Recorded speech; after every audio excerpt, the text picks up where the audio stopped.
Imamil Mu'allif bihazal kitab Miftahud Darus Sa'adah yanfa'na bi ulum fiddin wa dunya wal bisa mengarungi bahtera kehidupan ini yang penuh dengan beraneka macam.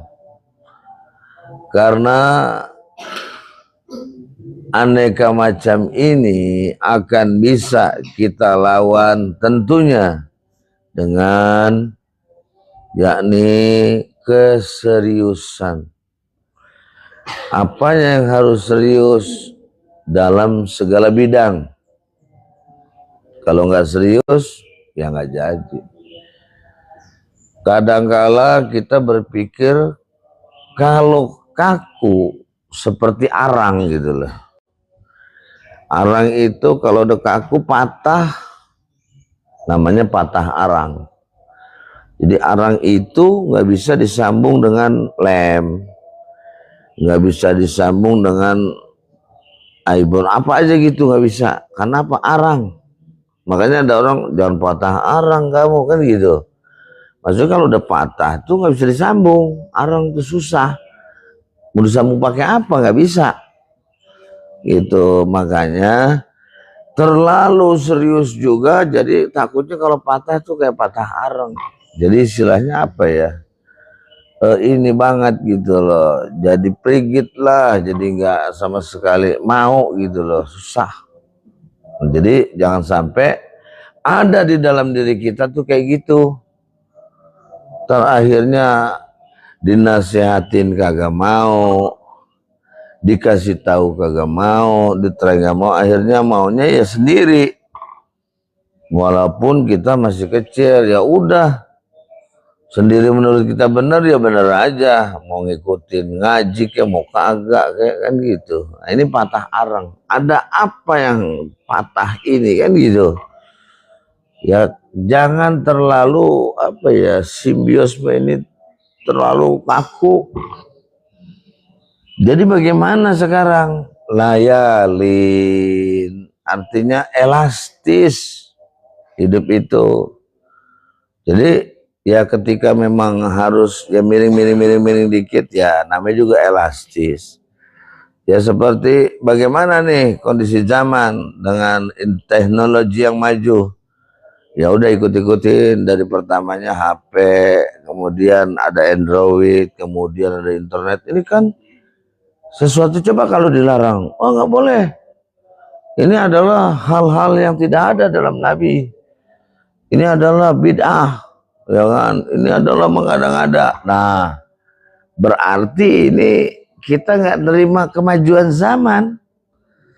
Nah, maksudnya kita harus apa ya? Harus elastis saja. Oh kayak begitu. Kenapa harus tahu? Ya perlulah tahu. Karena kalau nggak tahu kita dibohong-bohongin. Berapa banyak waktu baru-baru apa keluarnya HP, ya ada seorang rumah tangga hutangnya banyak, gitu kan? Dimintain begini-begini kagak mampu bayar, ya kalau mau nanti saya kasih HP begini-begini. Tapi dari mana punya duit utangnya itu belum bayar. Serahkan anak kamu. Akhirnya diserahkan hanya keperawanannya hanya sebuah HP. Nah ini jadi kenapa? Karena kebodohan tadi, yang keinginan tahuan tadi. Tapi sekarang kan semua semerebak.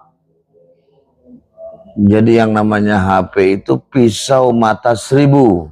Ya mau apa aja ada, tinggal di download aplikasinya, lihat segala macam. Nah ini ujian lagi bagi kita gitu loh.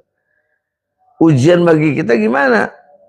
Ujiannya kita bisa nggak sih jaga itu kan gitu ya, yang berguna. Contohnya live streaming tentang ibadah ini kan minimal walaupun hanya sebatas ini yang hadir mungkin puluhan, yang lihat bisa ratusan. Ini kan jadi anfa'uhum linnas, manfaat buat manusia. Ya kalau kita istilahnya semata-mata manfaat ini itu pasti bisa. Nah makanya takutnya apa? Takutnya dihisab sama Allah.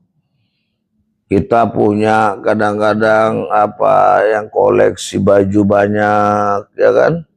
Sampai 3 lemari seumpama, kan begitu. Padahal kalau kita lihat bagaimana caranya supaya nggak dihisap banyak, kasih teman, ya enggak, ya walaupun istilahnya bagus tapi layak pakai. Dia akan senang pakaian, apakah dari baju, apakah dari tempat ibadah, sejadah dan sebagainya, kasih supaya dihisapnya nggak banyak. Itu loh, seumpama banyak ini kasihin. Itu supaya apa? Supaya dihisapnya tuh nggak terlalu banyak. Maka hal itu lihatlah keberkahan dari Nabi kita Muhammad SAW. Nabi kita dikasih gamis baju sama sahabat, bajunya putih bagus gitu kan. Akhirnya Nabi dikasih hadiah sama sahabat baju gamis, ya. Ketika baju gamis itu dipakai sama Nabi pas gitu kan, kemudian ditutup lagi, dikasih Aisyah, coba taruh ini di tempat baju, taruh pas taruh tempat baju. Ya udah, nggak berapa lama ada yang namanya seorang belum makan sama sekali, ya pokoknya bentuknya kurus gitu loh. Akhirnya dia kayaknya lapar sekali, minta-minta kepada Nabi kita Muhammad SAW. Dia datang, assalamualaikum warahmatullahi wabarakatuh. Waalaikumsalam. Majat turid, apa yang kau inginkan? Uridu as'alaika hajat ta'am laukana galil. Saya ingin, katanya, makanan walaupun sedikit, karena saya belum makan gitu loh. Kalau makan kan kelihatan badan saya gembrot kan gitu ya, makan mulu kan begitu. Saya kan nggak makan jadi kurus gitu kan. Coba Aisyah lihat makanan ada nggak? Begitu dilihat Aisyah, ternyata di dapur nggak ada makanan kan gitu ya.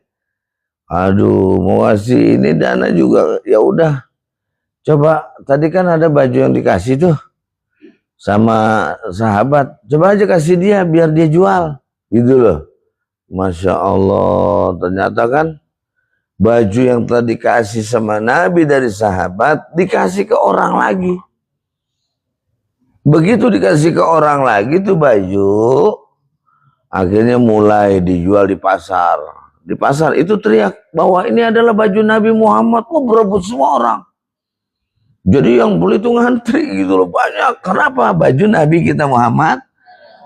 Antri nih yang antri banyak. Terdengarlah sama orang terkaya di situ, tapi matanya buta. Ya kan? Orang terkaya ini matanya buta nih. Akhirnya gimana kata orang kaya itu? Coba aku dengar di situ ada baju Nabi. Coba tanya di situ berapa harganya. Kalau perlu kita lebih tinggi nawarnya. Ini orang yang beli itu pada banyak. Karena baju Nabi Muhammad kan begitu. Padahal dari sahabat. Akhirnya gimana? Akhirnya kemudian datang nih pembantunya ngeliat situ. Lihat berapa? Katakanlah saat itu ditawar 1.500 dinar begitu-begitu. Nah si ini bantu bilang, saya berani 2.000 dinar. Bukan paling tinggi nih, hebat juga nih kan, paling berani dia 2.000 dinar. Ya udah kamu yang memiliki ini baju. Sekarang saya tunggu dananya, uangnya. Laporanlah kepada majikannya yang buta. Wahai Tuhan, saya udah tawar nih dari 1.500 yang kalah semua sama kita 2.000 dinar.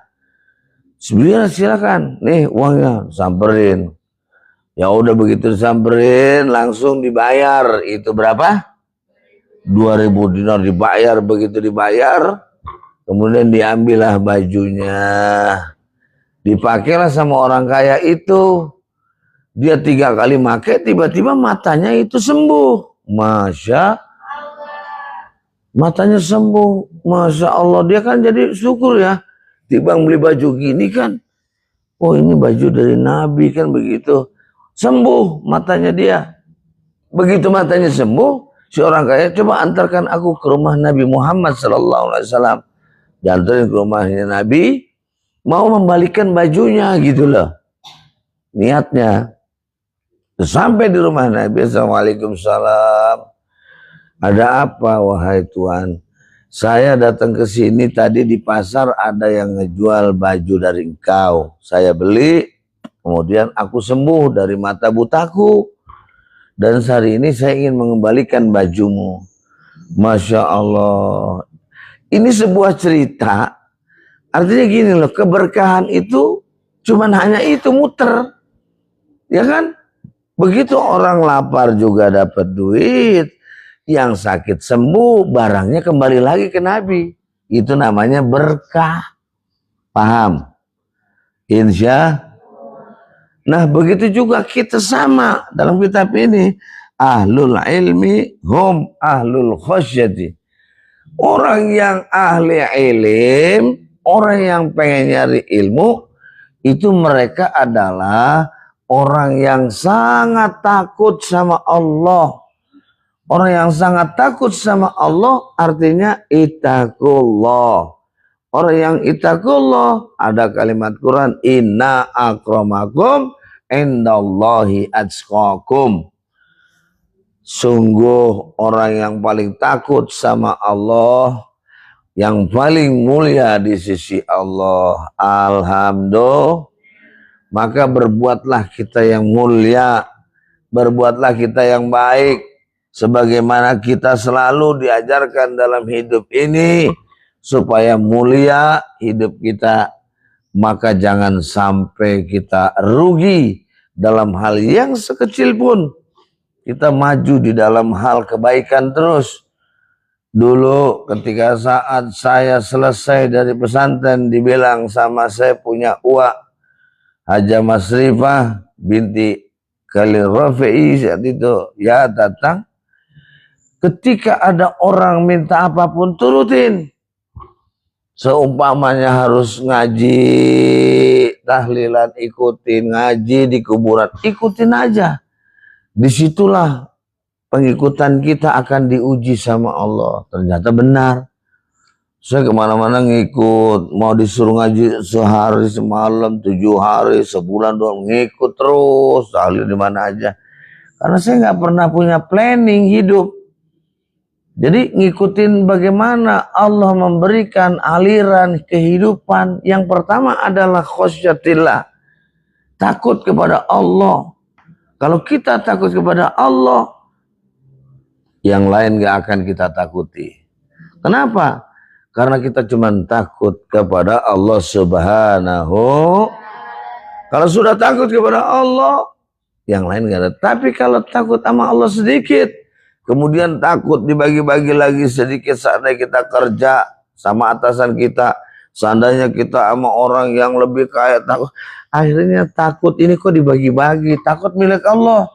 Ittaqillah bisirri wal alaniyah.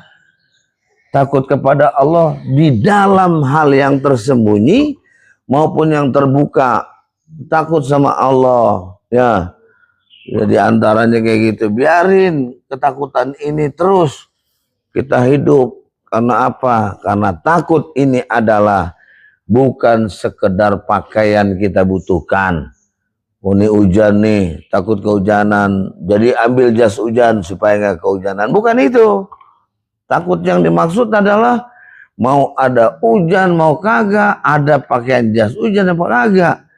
Maju terus kita hadapi. Oh, ternyata yang namanya hujan ini ciptaan Allah. Sebelum kita lahir, hujan udah lahir. Hujan udah lebih dulu, berarti tuaan hujan sama kita. Itu begitu terus hati kita. Jadi kalau hati kita ini mantap pada Allah, jadi langsung tasdiknya ke Allah. Ini sedikit-sedikit baru hujan takut. Ini sedikit-sedikit baru sama kecoa takut. Ada nggak kira-kira begitu? Ada ya? Ini sama cicak takut. Ada nggak?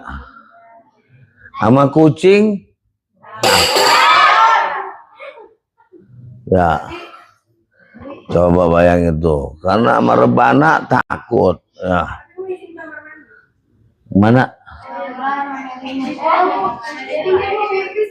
Ya udah di sana-sana. Ya. Jadi takut kepada Allah dalam hal apapun, jadikan dalam hal yang bentuknya manifestasi dalam kehidupan kita. Maka jadi disinilah innama yasyallah min ibadihi al-ulama. Sungguh hanyalah manusia yang paling takut sama Allah adalah al-ulama. Ya. Jadi hasanah ini kita ingin berusaha cari ilmu. Semoga ilmu yang kita dapat manfaat dunia dan akhirat. Ija'alana haja mahbub walajal mahbub. Ya, semoga Allah berikan berkah. Dan insya Allah ketemu lagi besok Rabu. Dan kita nanti Kamis biasa sebagaimana praktek satu-satu lagi ya. Dalam surat Fussilat ayat 3. Sama-sama waman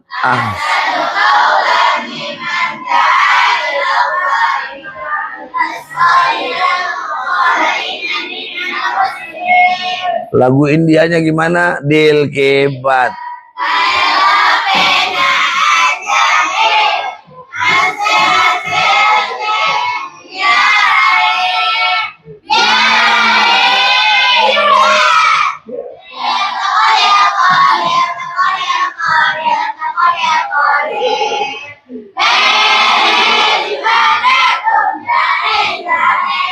Cingkolan cingpeng.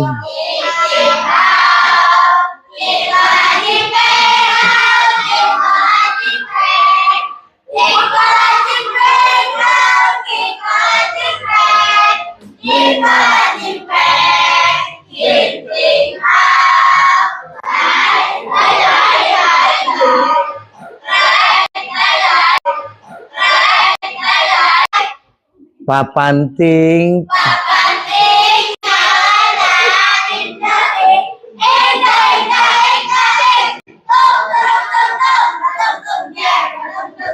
Assalamualaikum warahmatullahi wabarakatuh.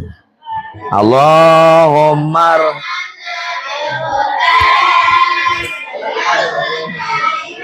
gitu.